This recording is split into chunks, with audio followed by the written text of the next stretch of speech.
Woodworks. Finally got the S1 X2 laser set up, the latest addition to the shop. Now it's time to get back to recording some woodworking content. So let's get to it. Welcome back to the channel. And if you're new to the channel, welcome. In today's video, I'm going to be building a keepsake box, a project that I've had too many requests for to ignore. So we're diving straight in. Meet me at the table saw. Northwest Timber provided me with this beautiful quilted maple. I'll be using this quilted maple for the carcass of this keepsake box, along with some accent out of walnut.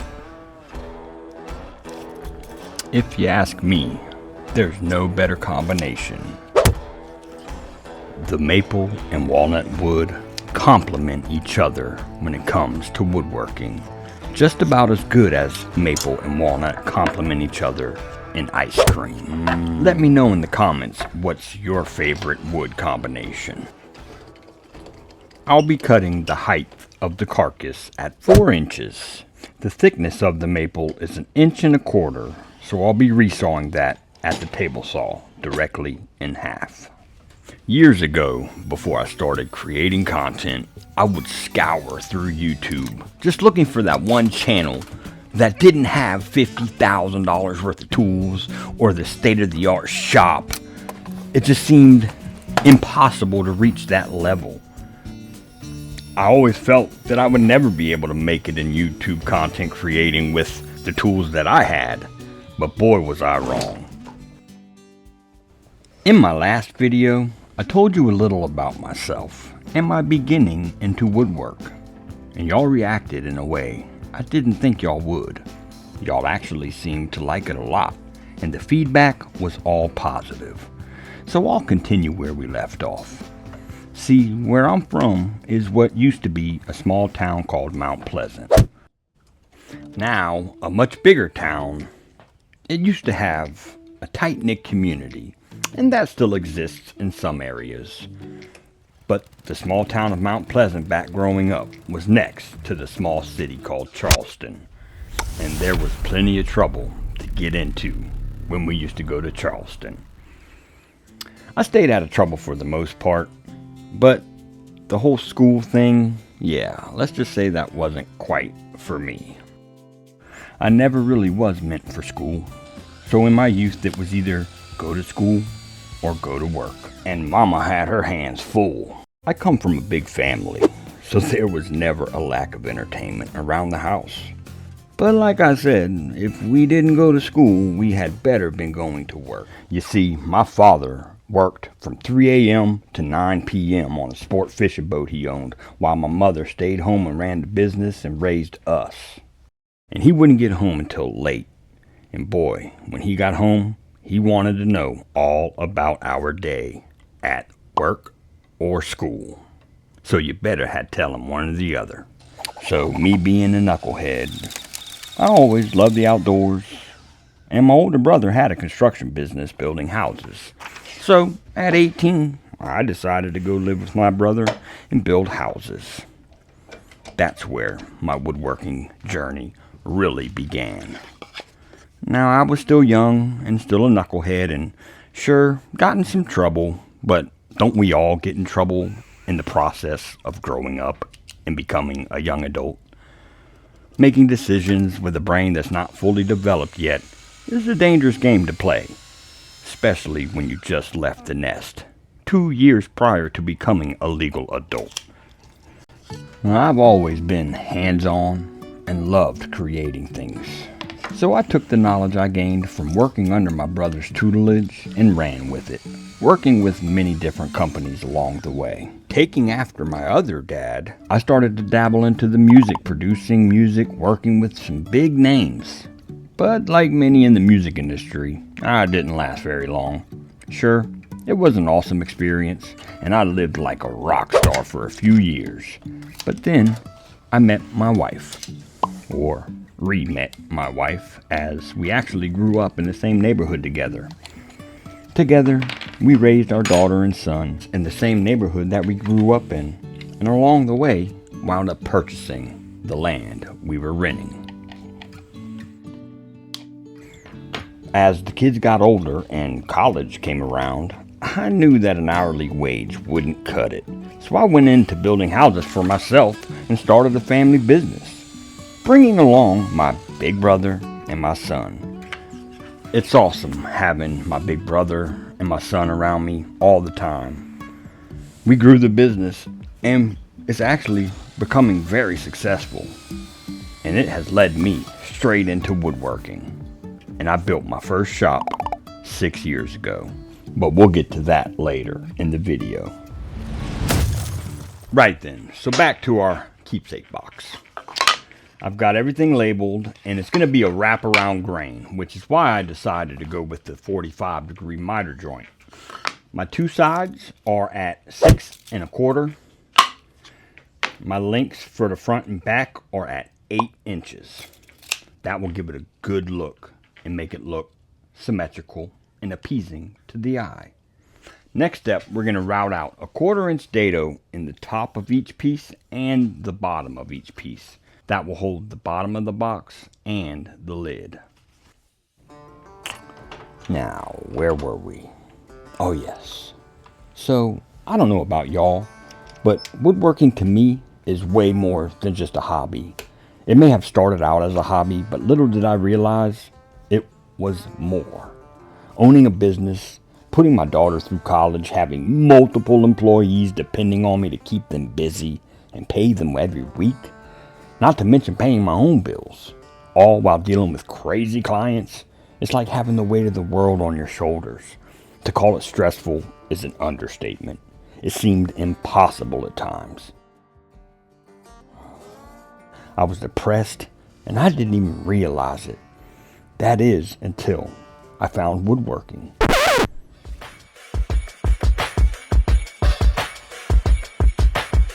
Now, I'm not saying that life doesn't get stressful still. However, woodworking has taken a brunt of all of that stress clean off of my back. I still remember woodworking under my house that was open to all the elements with nothing but a dirt ground and a little lamp and a GFI. That would trip about every 5 minutes. I knew that I had found my new passion and I was determined to build my own shop. I would work every day 7 to 4:30, get home around 5, go dumpster diving, bring home any leftover material I had from the job site. I was looking for whatever kind of material I could find to build my shop. And slowly but surely, right in my backyard, my shop was built. With long days and late nights, I had it done in 3 weeks, all with my own 2 hands. What had seemed impossible became I'm possible. So for the next 5 years and 2 months, I learned everything I could, being a sponge, and became pretty well-rounded in woodworking. But what was most noticeable was my happiness. Now that I've got my bottom cut for the box, I'm going to start working on the lid. So I'm going to take this big old slab of fiddleback walnut and get it cut down to dimensions. Woodworking became my escape. And soon, I was designing jewelry boxes, opening an online shop and local shops, and started my second business. I thought I was busy before. I was rocking and rolling. And the thought of creating content never once crossed my mind. That is, until my son talked me into it 10 months ago. I was not optimistic about it at first. The whole awkwardness of recording myself, staring into a camera with nobody on the other side, it just didn't seem fit for me. I thought there is no way this whole content thing is going to work out. But boy, was I wrong. We gon' add a dab of glue, add a dab of glue, add a dab of glue, add a dab of glue, added Elegoo, added Elegoo. It didn't take me long to figure out what type of channel I wanted to produce and what type of content I was aiming to create. I just thought back to when I used to search YouTube and always came up short and disappointed. I knew right then that I was going to be building a community of woodworkers.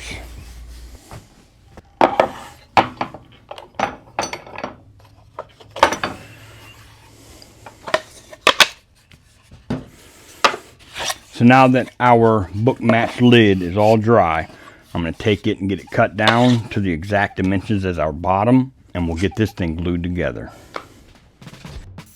I had no clue where to start, so I just trusted my gut and went with what I was comfortable with and decided just to be genuine and authentic. Be who I was. Bearded Viking Woodworks. Now I need to cut a little rabbet out of each side of my lid. That way I can have it sit inside the dados on the top and be flush with the top of my box.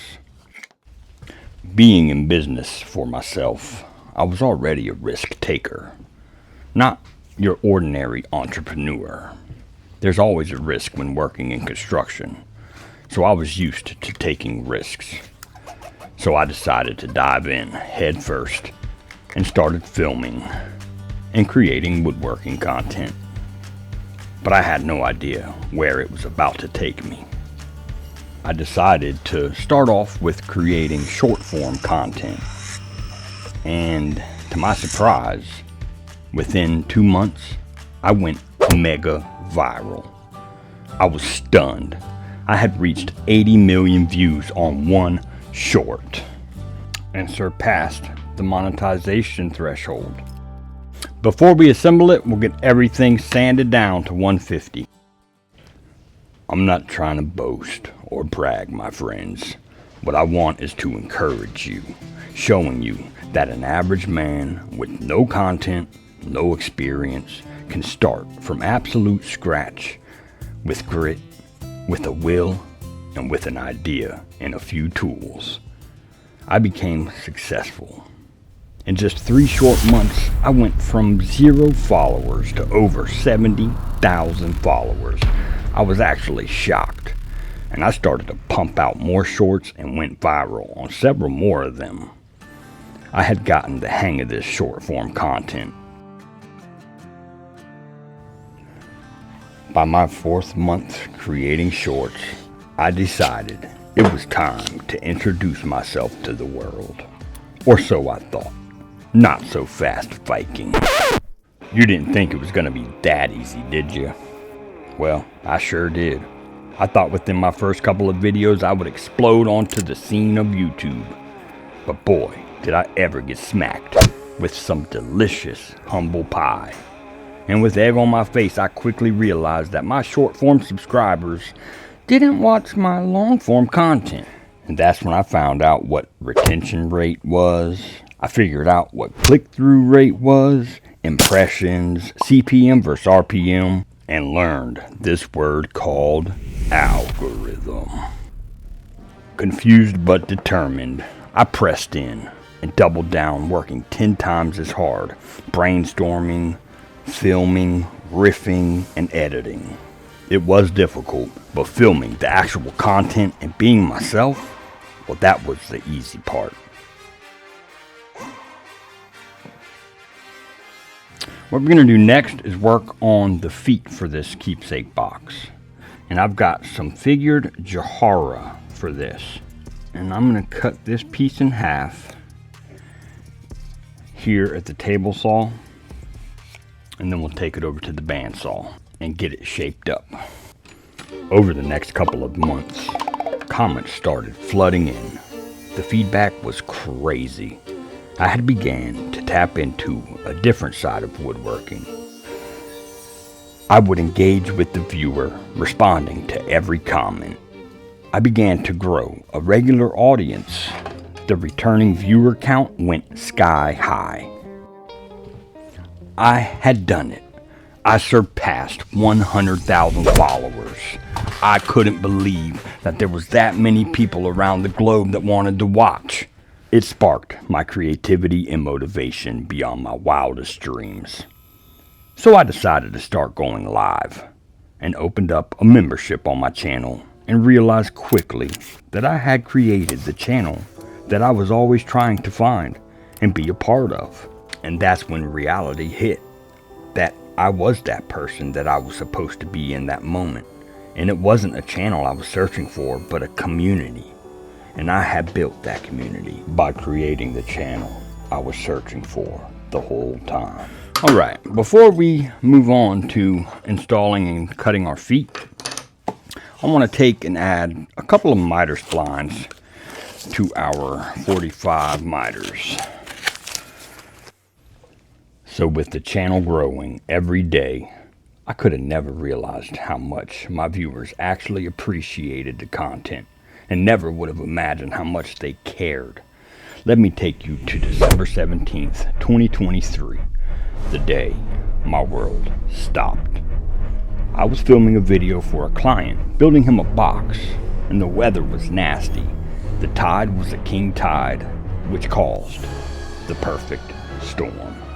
I still remember heading outside when the rain got heavy, apologizing in my video for the loud noise from the rain hitting the metal roof. That's just what I needed, was some damn rain on my metal roof. Well, it's gonna get noisy, boys. I went back to filming, having no idea what was about to hit me. Suddenly, I noticed water coming through my door, and at that moment, I knew we were in big trouble. It took a matter of 15 minutes and my shop was 2 foot underwater. But this wasn't fresh water. This was salt water. There was nothing I could do. Mother Nature showed her true, unforgiving strength that day.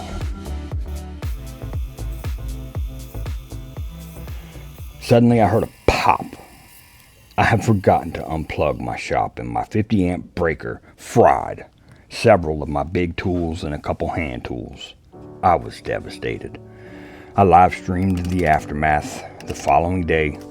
At that moment, I did realize just how much y'all cared. The outpour of kind words and encouragement, along with the thoughts and prayers, you guys showed me just how strong this community was and is. Y'all literally were a big part of me just gritting my teeth, showing that Viking spirit and pushing forward. It's amazing the power that complete strangers can have on one's life. Now, here we are, 200 plus monthly members, over 125,000 subscribers, and 120 videos in. Without this community and without the escape of woodworking, I don't think I would have ever been able to recover the way that I did. And for that, I humbly say thank you.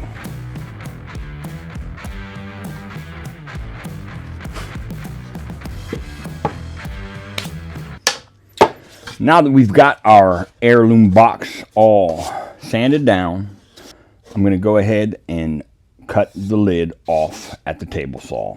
I have not received my Resaw blade for the bandsaw yet, so I'm not going to risk trying to do the lid at the bandsaw. Otherwise, I would totally do it at the bandsaw. But we work with what we got, right? The simple fact that I inspire so many of you is inspirational to me, because y'all inspire me, to be honest.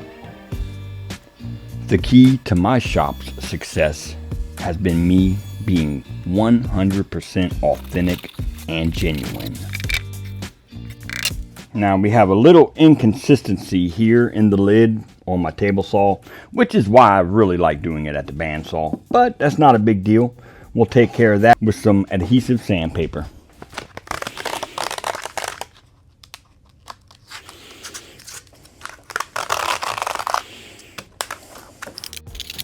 Growing this audience has allowed me to be forceful when it comes to sponsorships and brand deals, making sure I let them know that I will 100% never sell out.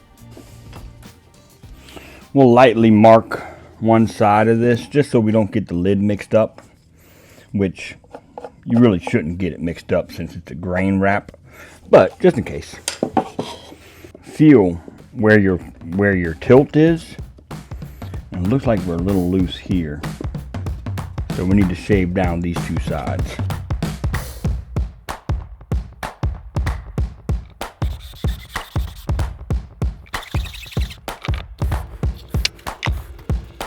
I can deal with that. I can dig it.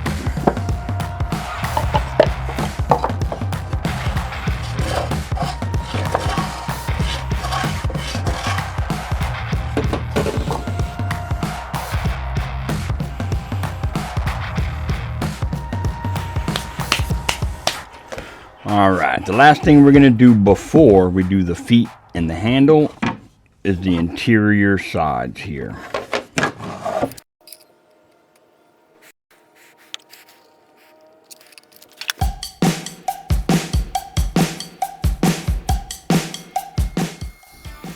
So, what does woodworking mean to me? Woodworking has brought me a sense of stability, a sense of patience. Woodworking has built this great community of complete strangers that have become family. Woodworking, in a sense, has saved my life, and I'm forever grateful. You see, without woodworking, I'd be stressed out again. I'd be a hot mess. And without woodworking, I would have never met you great people.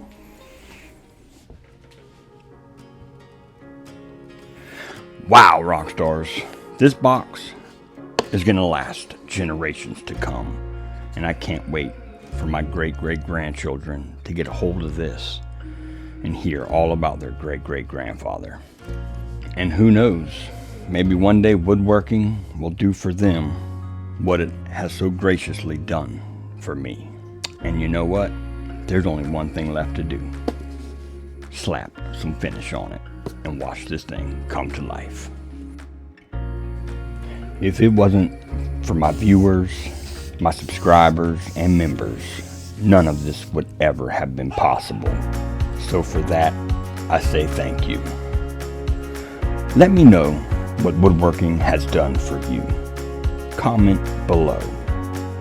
And until next time, get in the shop and make some sawdust.